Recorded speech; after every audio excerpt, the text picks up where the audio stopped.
This a discussion on food insecurity, a summit, right here after the Shepherd's Prayers. Some people will say, who are you? What makes you think you can have a summit about food insecurity in the historic West Side? Yes, I live in Henderson. Yes, I am not from this community. But I've been here 25 years, and I've gained the ability to do that. Because here's the fact. Through Rodney and myself, we have provided at least $500,000 of food stress relief to this community on a monthly basis.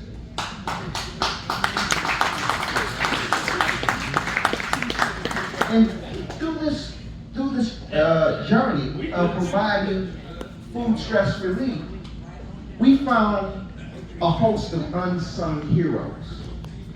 Unsung heroes are the people who have put the community in front of them financially. They come up with ways to help the community, many times hurting themselves and their family. So we're going to talk in detail at noon, and I encourage anyone who can stay to say, but the people who I've met in this journey, please stand up real quick, because my 2 minutes is, can you stand up, Marabella, Mark, Rodney, and stand up, Tex. I'm going to lead into them, and I ask you to stay and find out what we're talking about. I met Mark and Tex through Rodney. You all don't know it, but right next door, they have a thing called Get Active. They feed over 1,000 meals a week, and they get no funding. No funding from, very little funding, he'll tell you, but they get very little funding. They reached out to Three Squares, they denied them food, but we give them food. Maribel, I just met her through my volunteers. She'll tell your story, but I'm gonna tell you, her mother passed, she took the proceeds from there to buy a church.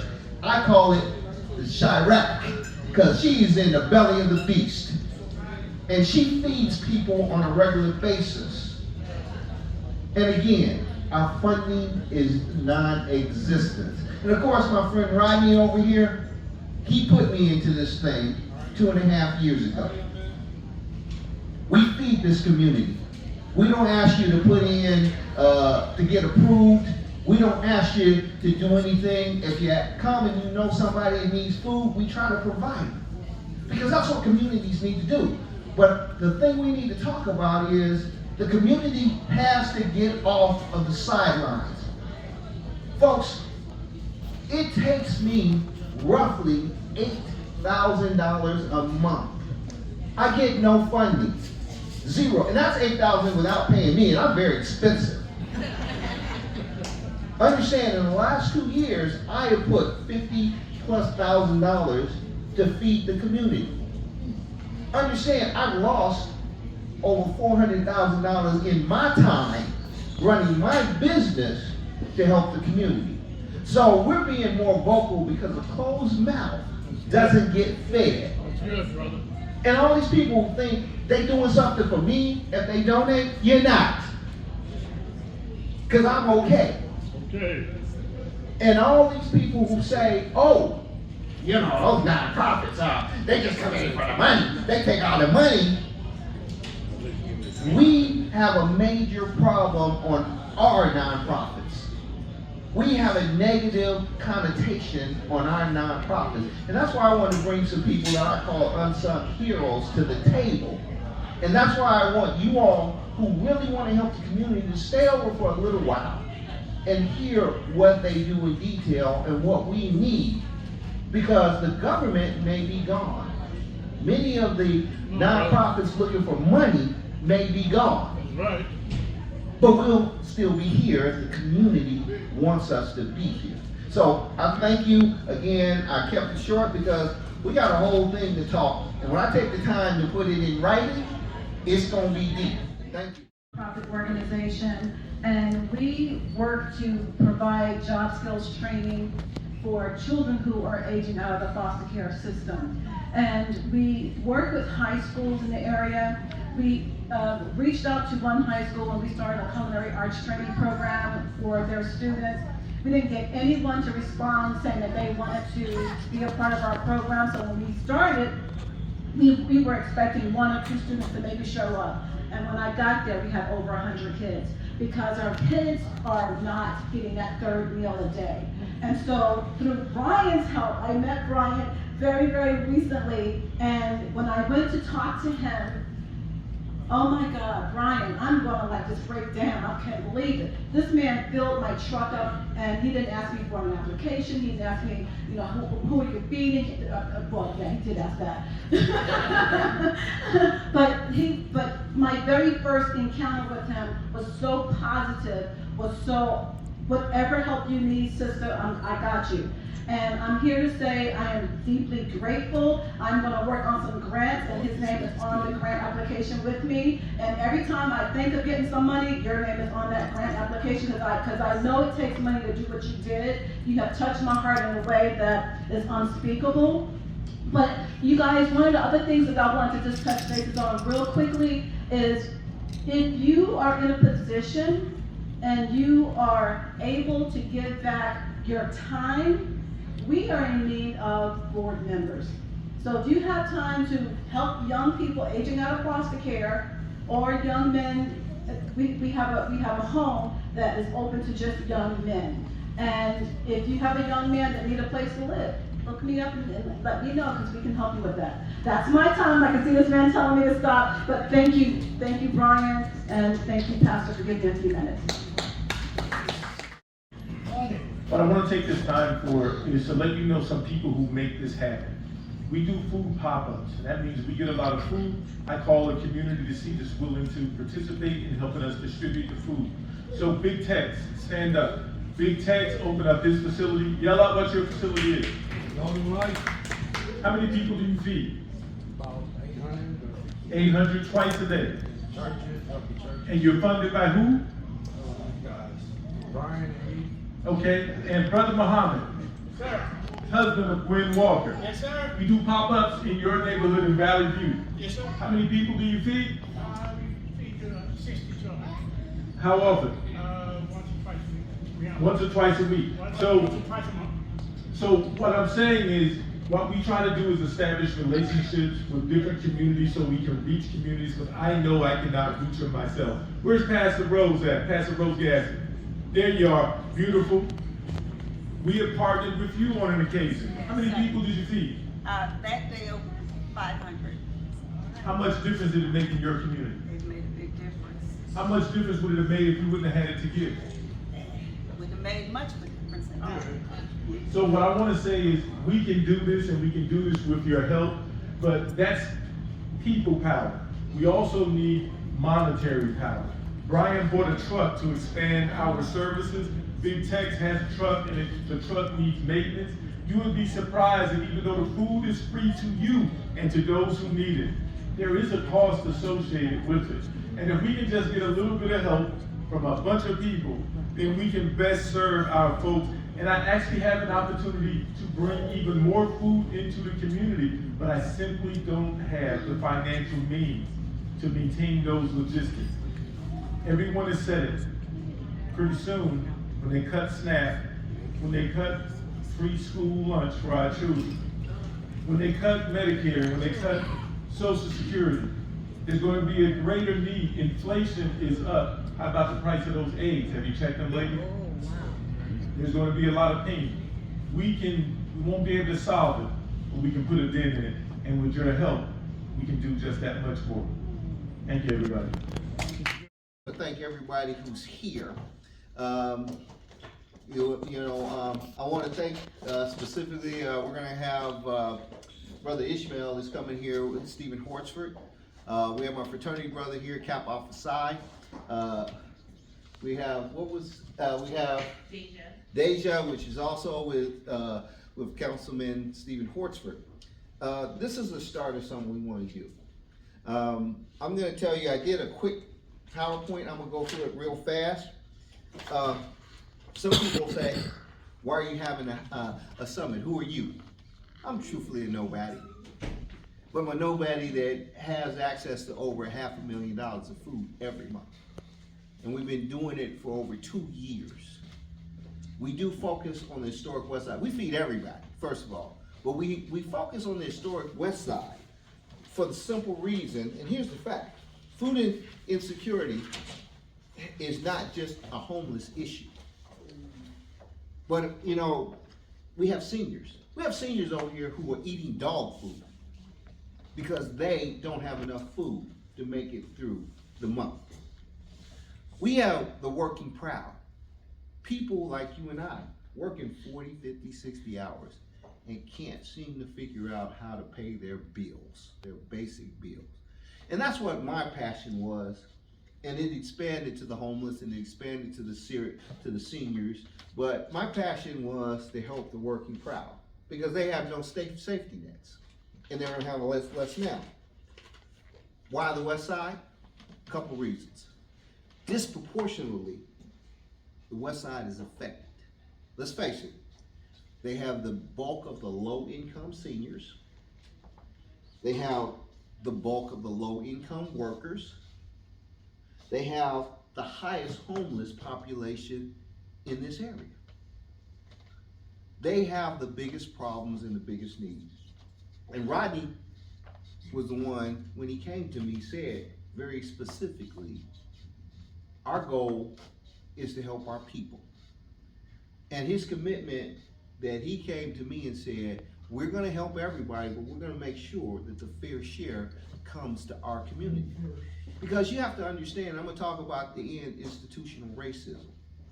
There's some things that I'm gonna say that our community doesn't understand, and part of the solution means that we have to understand what, why, and how. So when we think of food insecurity, what do people think about? Who's helping? 3 Squares. We think about Catholic Charities. Great organizations in their own right. But let me give you a fact. When I saw the stuff about 4 years ago, 3 Squares got $125 million. 3 Squares CEO gets over $1 million a month. I mean, $1 million a year is theirs. I get nothing. 3 Squares controls the flow of money. If you go talk to the casinos, if you talk to the sports, if you talk to the banks, they specifically say, we ain't giving no money to anybody but 3 Squares. That is institutional racism, folks. Because our nonprofits that are doing the work are locked out of financial opportunities to keep us and make us strong. And unfortunately, because we don't understand institutional racism, which is putting a gatekeeper that manages the flow of money and manages the flow of goods and services. We don't need that. But we, the community, must speak up against what is going on or will be continued. Many people are afraid to even speak their name. I call them the 1,000-pound gorilla sometimes so people won't feel scared, but they are. I'm gonna be honest, the 1,000-pound gorilla has multiple times tried to kick me out of my food source because they believe it's theirs. But they don't come to the places we go. Nope. Right. You have to put an application in there. If they don't like you, you don't get nothing. No matter what you're doing, you're locked out. And that's why it's so important that we stay alive. I said something earlier. I said, when we got that donation of $1,800 and then another person gave us $3,000, that literally kept us alive for another month. So, you got a chance so we won't have to go through them all, the unsung heroes. I'm not the only one fighting this battle. Just recently I met Marivella through one of my people here, Michelle, who kept saying, Michelle, she says, you need to meet Marivella. And immediately, she came and picked up food and I drove over to see where she was and I was like, wow. Yeah. How much does it cost you to operate each month approximately? with no payments for anybody, including myself, it costs between $5,000 and $7,000 a month. We have to pay for the warehouse. We have to pay for the repairs. We bought a box truck. I paid for. Cost me $2,500 and then $8,000 to repair it. We just bought a forklift on Craigslist for $1,500. It's ugly, but it lifts. I have to pay for the electricity. I have to pay for the insurance. I have to pay for the miscellaneous stuff, repairs to tires. All this stuff comes in play. So without a dime coming to me, and guess what? I'm very expensive, but I've given my time for a long time. Michelle here, which has been one of my long-term volunteers for over 2 years. Can you stand up for a minute? They come, if I need them at 2:30 in the morning, they're there at 2:30 in the morning. If I need them till 2:30 at night, they're there till 2:30 at night. They are the epitome of volunteers because all I can give them is food. But I made sure that my volunteers cupboards are full because that's all I can give right now because I have no funding. Last year, I spent $25,000 on my own. I got $10,000 from Anthem. My son is a general manager for Excel. They give us $500 a month. Odds and ends, I get donation here, donation there, but I filled in what's needed. I can't keep giving away my my kids' inheritance for the community if the community is not willing to help us. I thank Stephen Horster's people for being here. We need y'all's help. So, I talked about our helping hands, Rodney. It's actually Get Active for Mark. MedTime is not here, Rosalind Brooks. Oz Blackbird Media Cares. We just met Maravella, Life and Health, and there's more people. We're not the only ones here doing stuff. But the community needs to help us stay alive. The government has already said they're going to cut the funding for nonprofits. We have no funding. We will apply for grants, but we are looking for the community.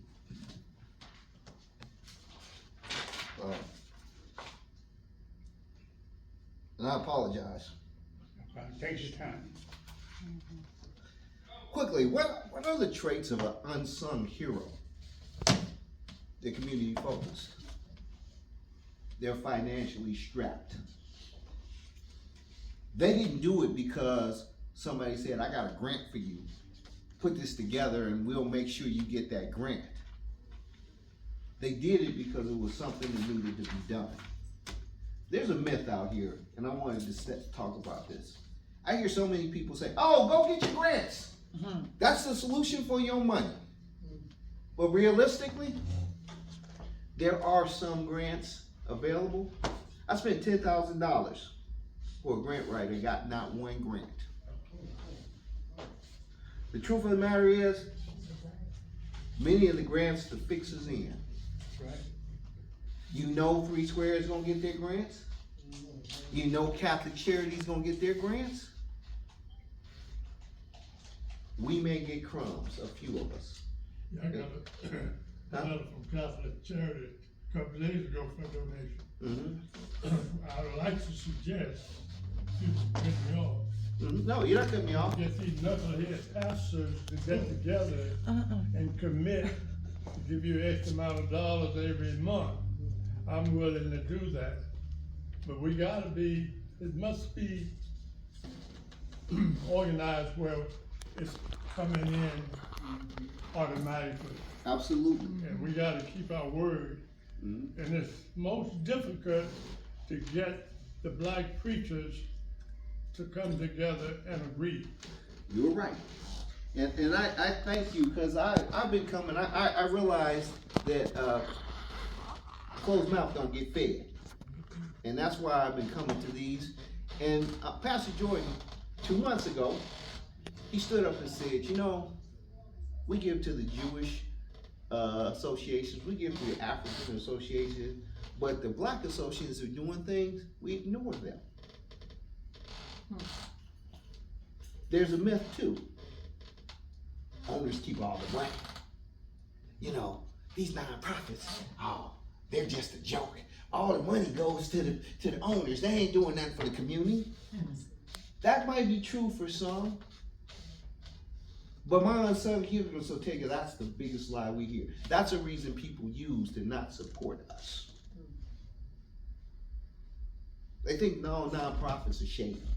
I hear that, oh, they just taking the money, they ain't doing nothing for the community. Well, that's another reason to justify not supporting our community. We got a mind problem, folks. We think their grass is greener. We think, oh, hold on. We think my phone, my glasses are going off. I'm about to hear some music. But we think their grass is greener. And we think because they get millions of dollars that they're doing the right thing. Not realizing we're making bricks without clay.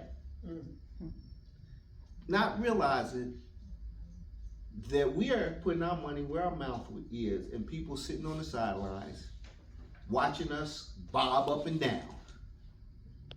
So I'm reaching out to the community and say, look, I'm gonna be realistic. In 90 days, if the community don't support me, we may cease to exist. If we cease to exist, over $12 million worth of food that's going in this community will cease to exist. I don't want that to happen. That's why I'm calling the alarms and say, I need congressmen, I need commissioners, I need the folks, I need the Divine Nine. I need everybody on this. I need everybody. What payment platform are you using where people can tap in and give consistently on a monthly basis?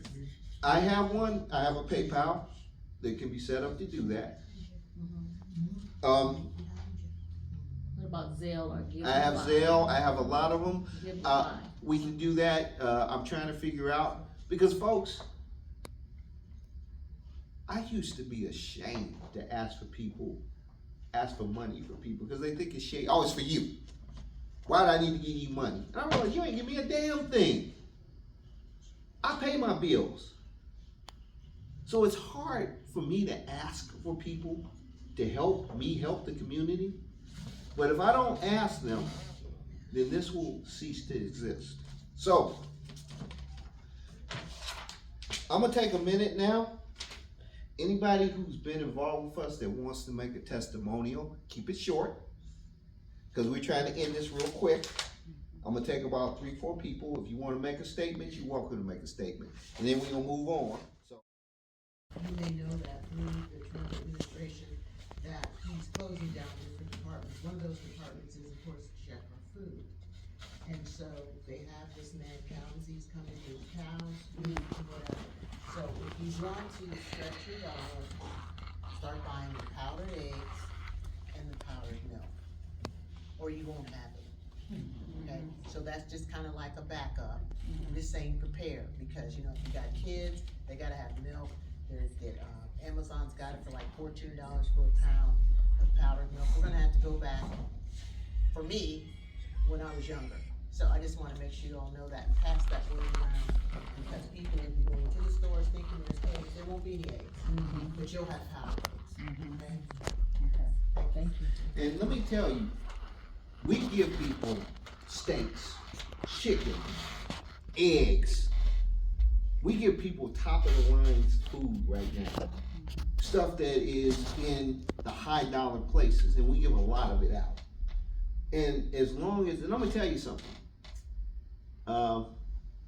The warehouse manager, if it wasn't for us, we wouldn't be there.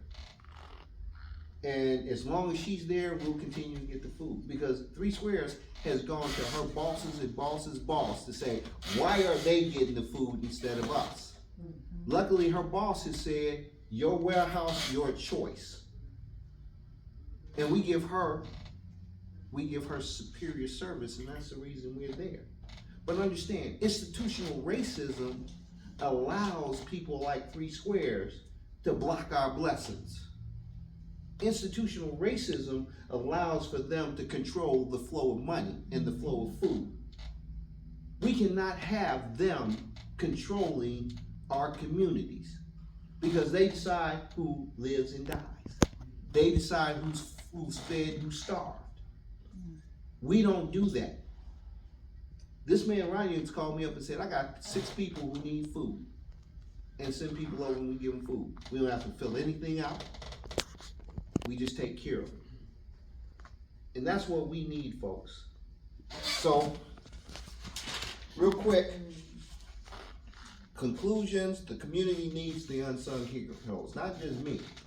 They need everybody here who's doing something. I'm gonna ask my frat brother to help me get the Divine Nine involved. We had a talk one day, and I talked about institutional racism because we have been conditioned to support institutional racism. We will gladly give a $1 billion industry, we'll give them money to support them. But when our nonprofits ask for money, oh, here's $5. Or, oh, no, I can't help you.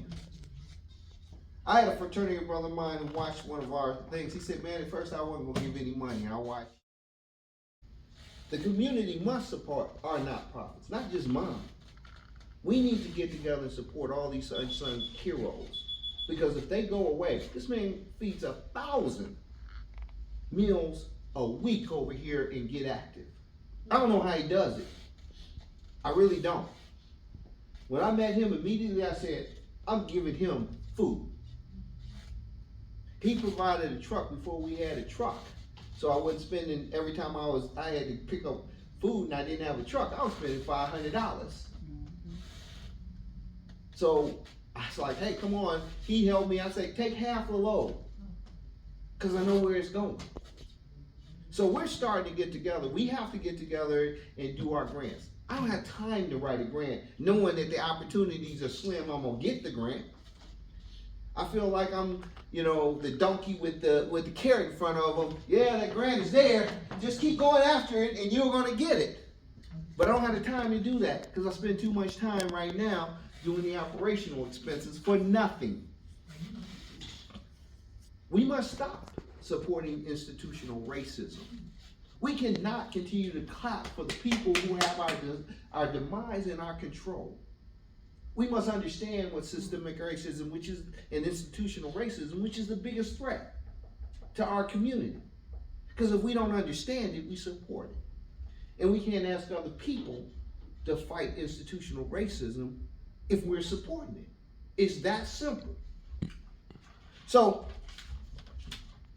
I apologize, I'm a little emotional.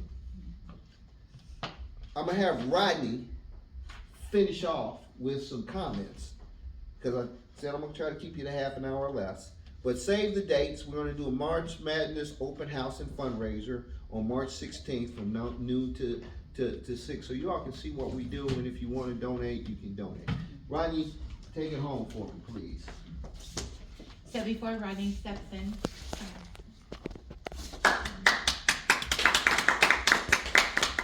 I'm Michelle. I'm the lead warehouse for Black Book Media Cares.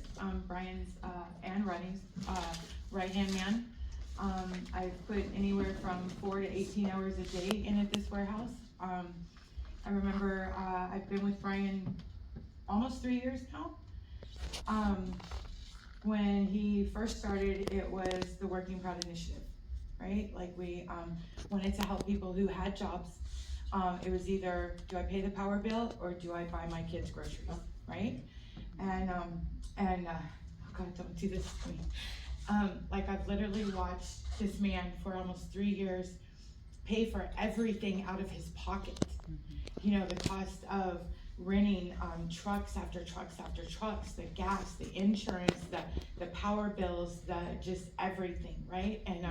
And it's been such a huge blessing, not just to my family, but I mean, thousands and thousands and thousands of people.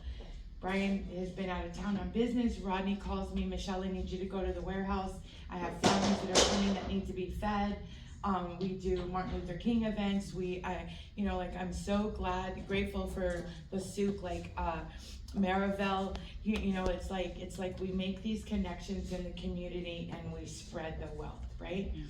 But he can't do it all by himself. I remember in July he closed for 2 months and we were terrified, right? Like thousands of people are gonna lose this food. And I'm not talking, it's not government food. 3 Squares, if anybody knows anything about 3 Squares, 3 Squares is government food. Just like a lot of us grew up on the black and white cans, like I'm from Vegas, born and raised, right? We grew up on the black and white cans, the generic food, right? Like that's government food. The food that we get from Amazon, grade A organic food, the majority of it. Can prove it to you time and time again. The souk, right or wrong. Marivel, right or wrong. Grass-fed, grain-fed, right? We have tons of plant-based, vegan food. I'm not sure how familiar you are, and this is something that I taught LeSuc, a lot of our senior citizens in the community are only receiving $23 a month in food stamps. It's a proven fact, right? I remember when he first started out, Working Proud Initiative, they must have a job, they must be struggling. Now, we're helping Marivel, thousands and thousands of homeless people. Yes. Right? I mean, it's LeSuc, hundreds and hundreds of families, right? He cannot continue to do this. We cannot continue to do this. Not only are we putting our backs into this, we're also putting our finances into this as volunteers. We're paying, giving him money to help continue to run his organization so that we continue to help the community. We need your help. He needs your help. I invite any of you. We're doing a food giveaway this weekend on Sunday at the warehouse. You're more than welcome to come and see what we do. You're more than welcome to tour the warehouse with us.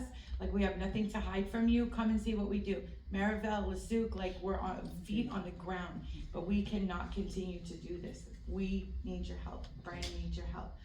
Brian, thank you. I love you. Michelle, I love you. And Brian, I love you so much. So, thank you.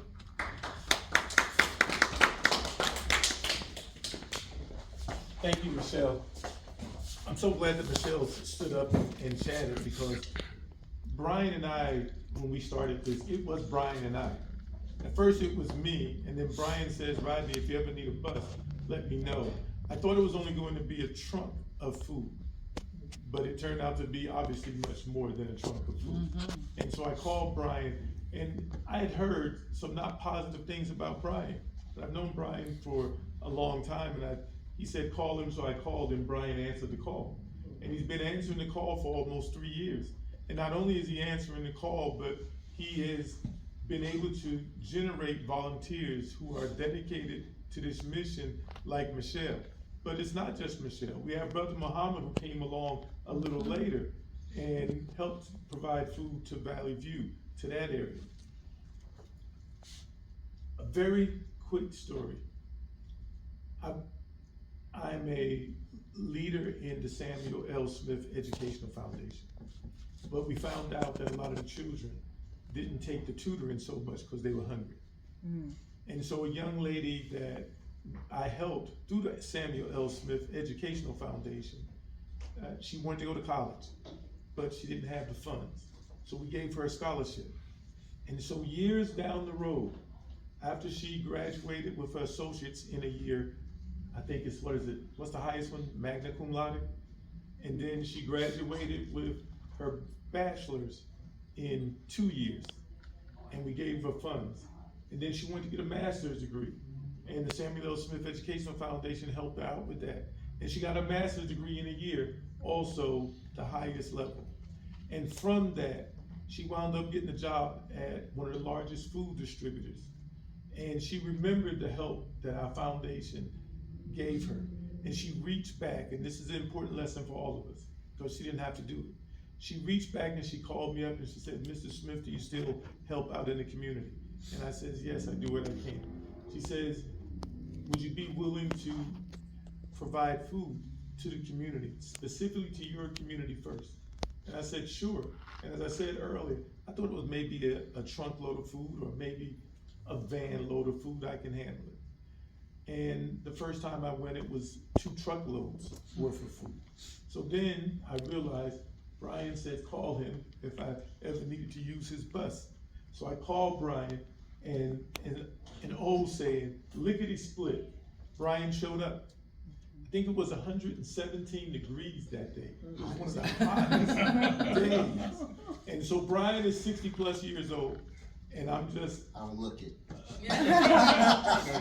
and I'm in my 60s also. So here were these 2 60-year-old men in the 100 plus degree weather loading up this truck so that we could provide food for our community. And now, as Brian said, we provide food for anybody who's hungry. But there is, and I'm unapologetically about making sure that this area, and specifically black people, get first dibs on the food. But anybody who's hungry, we will give food to. Now, it's interesting when Brian mentioned 3 Square. Where I get the food from, 3 Square also gets the food. I'm the one who has the contract in Las Vegas. I have the contract for the distributor, not 3 Square. Now, I have to have that contract with that distributor so that Brian can pick up the food. The interesting thing is 3 Square is trying to run us out of the food business, and they don't even have a contract with the food distributor. They can only do that because of the power of their donations and their connections to elected officials. Right. So this is what I need you all to do. And it's not as many here as I would like. But the only reason why we're not getting certain grants and fundings that other organizations get is really because our politicians, our elected officials, aren't pushing for us to get them. And I respect Ishmael. I love the brother and what he's doing. But sometimes he needs help too, because he spreads the word, but he is an employee, so he can only say so much. But if Ishmael goes back to those he represents and said the community said, they want you, boss, to do whatever you can to get grants for those who are feeding your constituency. That carries more weight than just whatever me and Brian says. But don't stop with Congressman Horsford. Right. Yes. He is one person. Right. There's also a senator or senators that cover this district too. And they have, at least one of them have, no, both of them have visited with me and Brian. And we've gotten nothing from them so far. And we know other people that they ensure gets funding. Because the funding comes from the federal government, it goes to our federal representatives and down into our local representatives. That's just how the funding flows. Brian and I do this because A, we have access, and B, because we have love for our people. And if you love the people, you'll feed the people, right? It's a basic necessity of need under Maslow's hierarchy of needs. Mm-hmm. That need is only going to increase with the new changes that are coming from the current administration. The need is going to grow, and it's going to grow dramatically, and it's going to happen really quickly. We will see a lot of pain. And what I'm saying now is that I need you to write and call your senator, but don't stop there. You need to write and call your congressman of whichever district you're in, not just Congressman Horsford. This is his district, but all the people of Nevada are represented. So call them, write them, and tell your friends to call them and write them. As a matter of fact, have writing campaigns, have call campaigns. If you go to a church, have your congregation do it, because there's power in numbers. And then don't stop there though, because this district is won by a newly minted city councilwoman, Chandra Summers Armstrong, who used to be the assembly person for here. She will help, but she's only one person on the city council. So send her those letters, but also if you're in a different city council area, send those letters to that city council person. We also have a county commissioner, William McCurdy. Yes, contact him, write him. But if you live in a different commission area, write them too. But I need you to tell your friends, tell your neighbors, tell the people who need the help. And for folks like me, I'm blessed, I have plenty. But it's very difficult for me to leave this community, to live the life that I live, knowing that there's people, my people, who are suffering when we have the ability to satisfy those needs, because there's no shortage of food in the United States of America. That's right. I come from farmers. They actually pay us not to farm. There is no shortage of food. There is not a single person that should be hungry. The only reason why that happens is because our politicians don't push hard enough for us, and the reason why they don't push hard enough for us is because we're not pushing them. That is our job as citizens. It's not complaining. We are informing that there is a need. I voted for Congressman Horsford, but he only has one set of eyes. He has, believe it or not, a limited staff. We get to see Ishmael because he's that active in our community. Normally, we don't get to see people as often as we get to see Ishmael. But even with Ishmael, he has other constituencies that he has to deal with. We have to be the congressman, we have to be the city council person, we have to be the commissioners person, we have to be the Senate. We have to be their eyes. And then we have to share with them what that need is. So that is my ask of you. Yes, I would love for all of you to donate some money. That would be great if you have it. But I need you to be the eyes to inform them from your mouths on what the need is and compel them. Normally it takes 2 years for a nonprofit to be considered serious. We're on 3 years. And as Brian said, name another organization that's donated $30 million worth of food to this community. Other than 3 Square that has $150 million, I believe, budget, $150 million budget. We are doing God's work, but we need you all to help us help our community even further. And we need you all, you have to let our elected officials know. But for those businesses, they need to help out too. Yep. I went to business school, and one of the first lessons I learned in business school was the obligation of a business to the people that the business serves. So I'm not saying they should go broke. What I am saying is there's a whole bunch of businesses all around that could contribute something. If they contribute a little something and enough of them do it, there's no large burden on any of us. We will do the work. As long as they will provide me with the food, give us access to the food, and they just inform me because of the job that we do with the food, because we take pictures and videos and show them, and I ask people to count how many families, how many mouths are being fed. They didn't expect us to feed so many people. And so they have come to, something else happened that Brian didn't share. One of our food distributors closed down or deprecated their food warehouse, full of food. I think it was like somewhere between $2.5 to $5 million worth of food. They gave that to us. Now, to you, it may not seem like a big deal, but let me tell you how big of a deal it was. It is something that has never happened before. People called me from different states to say, how did you guys get a whole warehouse of food? And we were able to redistribute that food to this community and to the community at large that need it. Right. That's what these people have been able to do and accomplish. And then I think a week and a half ago, I was notified that they're willing to open up another facility to us. But I told them, I simply don't have the logistics. I don't have the money to be able to handle even more food. That means that there's people who need food or might need food. That it's not because the food isn't available, but it's simply because we don't have the financial means to move that food. So I'm calling on you as citizens to let your elected officials know, to let the businesses that you know of know that there is a worthy charity that is an official charity.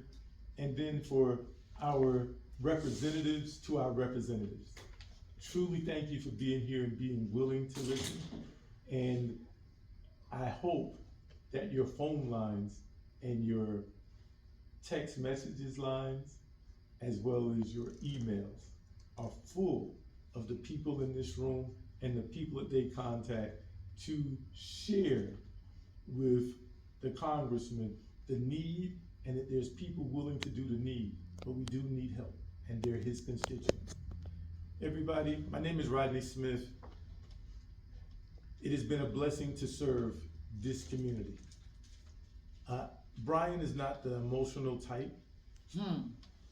And you saw him get emotional today because this is important to him. Now, I always think of Brian as a businessman, and business people are known to be sort of predator prey, but Brian truly has put aside a lot of his business-making opportunities to help his community simply because I asked him to do it. That's a brother right there. That's a citizen to each one of you. And I asked Brian, I said, you know, I belong to the ancients, and I'm gonna try to get them to do more, but where's the Divine Nine? And he says, well, my brother, he's one of the folks with the Divine Nine.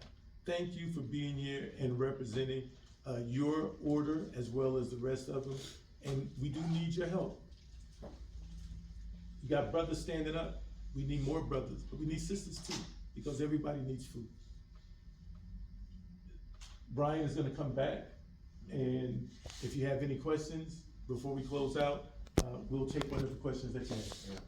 And we need the NAACP, we need the Urban Chamber, we need NAN, we need all these organizations that are community organizations to stand up and help us. Because together, we help the community. It's as simple as that. Again, I hate being emotional, but it is what it is. So thank you. Yes. Yeah. I like contact information, I don't have any contact information. Good afternoon, everyone. What Rodney and Brian said about 3 Square, several years ago, there was a sister named Betsy. And she was the food, and her organization was the ones that provided the food in this community. And 3 Squares did just what they spoke about. They pushed her out. Now, they spoke about writing our elected officials and so forth. But I will ask that we take it one step further and find out who the board members are for 3 Square and write them, because some of them might not know what their administration is doing. So put the guilt and the ping pong ball back on their court. So take it one step further, cover both ends of it, their people and our people. I'm glad you said that, because like I said, many people, because they don't understand institutional racism, they think they're doing the right thing. They really do. They think the consolidation and this is great to have one person. They think it's, if you're at this high, you're a multi-millionaire, this looks great. This looks perfect.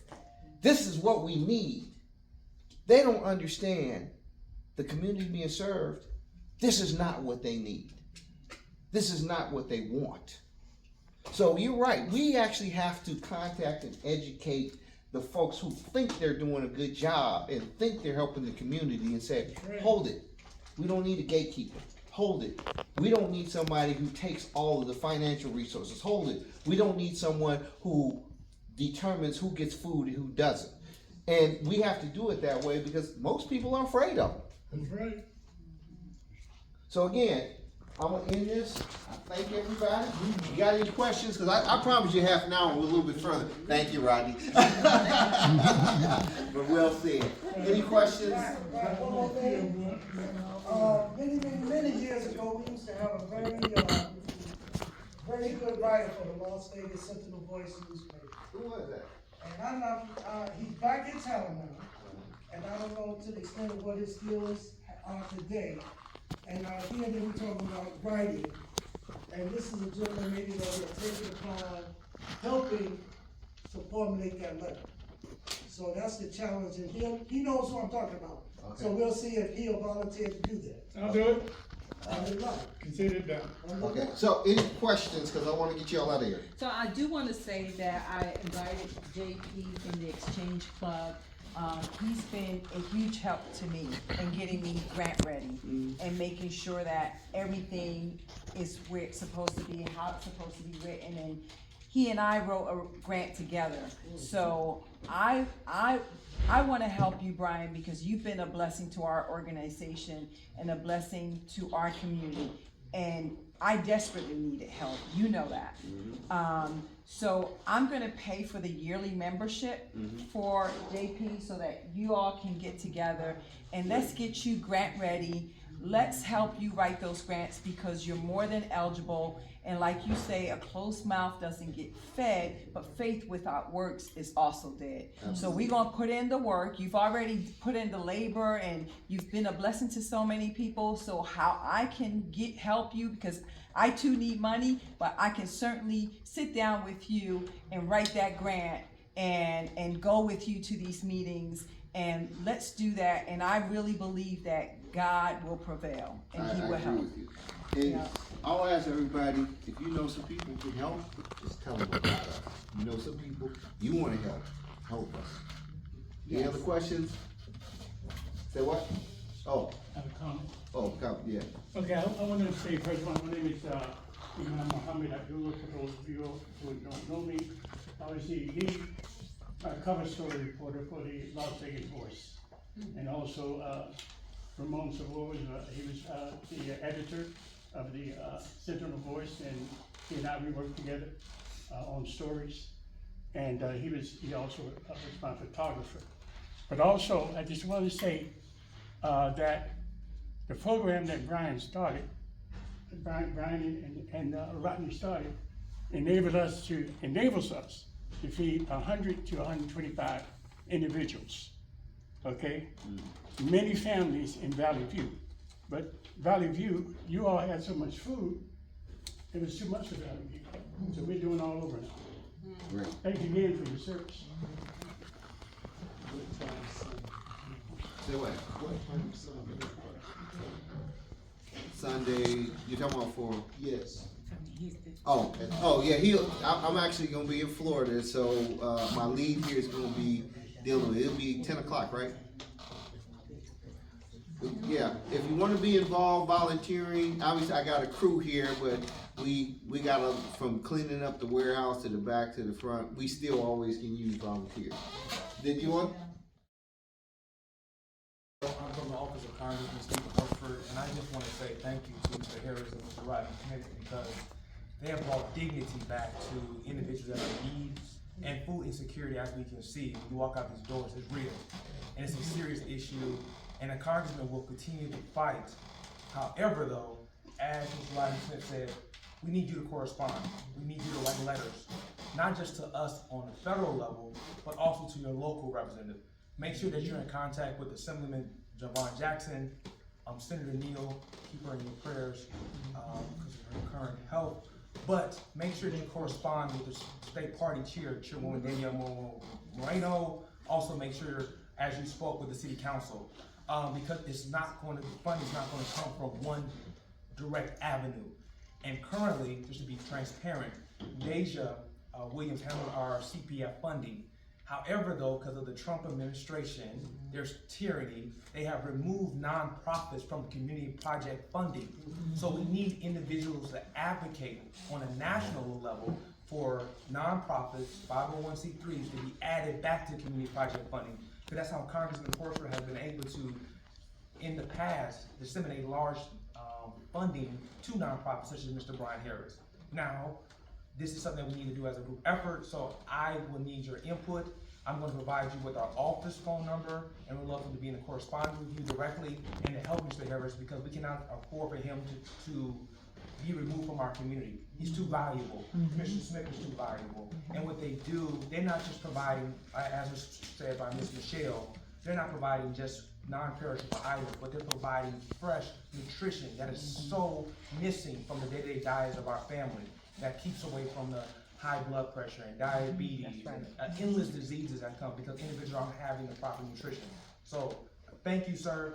Thank you for your service. Thank you for what you've done. Thank you for what you continue to do. And you know that you have an ally with myself and the Congressman's office, and we're here. So I'm going to provide you with my number, my cell phone number directly, and our office number. So I'm going to say that real quickly. It's 630-667-6224.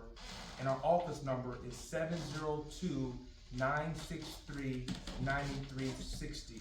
And please know that Deja, she's already been corresponding, she's already contacting our team via text and via correspondence that, hey, this is where this meeting, what can be done. So we're fighting, we're going to stay in correspondence, so please know that Congressman is fighting, he's fighting hard, but it's an uphill battle currently. And he needs everyone to stand in his corner and continue to fight for he can prevail to provide funding back to the community. So thank you so much. Thank you.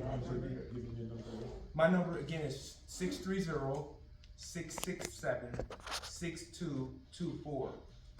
And my email address, just in case you prefer to correspond via email, is Ishmael, which is ISHMAEL.CARROLL@mail.house.gov. And I don't want to be remiss without giving Ms. Deja Williams the opportunity to introduce herself. She's a wonderful individual. She's one of our district representatives. She's here, she's on the ground, and she's ready to fight as well. Can you repeat that email again? I'm sorry, yes. Yes, it's I as in igloo, S as in Sam, H as in horse, M as in Mary, A as in apple, E as in elephant, L as in love, dot, C as in cat, A as in apple, R as in rhino, O as in Oregon. Oh, sorry. Thank you. L as in love, L as in love, at mail.house.gov. I'm gonna spell it one more time. So we'll also have business cards that we can leave you guys with as well. So Yeah. that's easy. Yeah, that'll work, yeah. Perfect. Thank you so much. Sorry. Hello everybody. If it's okay, I'm just gonna stay seated. My name is Deja Williams. I'm a new district representative with Congressman Horsford's office. Part of my portfolio that I cover is nonprofits. While a lot of the things you mentioned are very particular as far as the systemic racism to what you're sharing, many nonprofits are struggling. However, I think it's important that I want to amplify everything that Ish said, but I do think it's important for Ish and I to take the information that you guys shared today and send it up to the congressman so he's aware. Brian, as I was sharing with Mr. Rodney here, I would love to make sure we get this information over to our district rep and find some time to meet together so that we can go over a little bit more about what your programming looks like. But like Ishmael said, it's really important in this time, not just with this matter, but any matter that you guys are facing, that you guys are really making sure that your elected officials are hearing what's going on, because that's the best way that they can advocate for you guys. So, yeah. I'll be available. I'll be here to give business cards so that you guys have our information, or I can relay any questions that you guys have. And we should include Senator Jackie Rosen, we should include Congresswoman Susie Lee, and anybody else we can. It is important that we don't look for Congressman Stephen Horsford to do it by himself, because he can't. I'm gonna say this, he has always been accessible. He has always been for the community, and I'm glad we're getting to know each other, because one thing I can say about Ishmael is he comes to everything, he tries to help, he loves the community, and that's why I respect him as the man he is too. So, hey, any other questions? Because I told you, I promise, when you all are done, I'm done, so. Brian? Yes. I want to just say thank you, not as a nonprofit, but as one of the people that you have helped. I have been in your lines. I have taken those yellow buckets home more than one time. I am one of those people that had that $23 food stamp at one point that I don't even bother with, because I figured that they needed more than I do at this point. But again, I want to thank you. It is a great help, because like you, I'm supporting Juneteenth, and I've been doing it for nearly 20 years. We recently we have a couple of major people that might help us with our scholarships and some of our programs. But overall, I have been retired the entire 20 years I've been out here doing Juneteenth, and my husband's gone, so my money got cut in half. Then the COVID money disappeared, which was helping us, and you're suddenly find yourself $300 to $500 in the hole, and it was rough. It is still rough. So I do want to thank you for what you and Rodney have done. I've done it before, but I want to do it here today. Thank you. I want to thank you because you are a help to the community.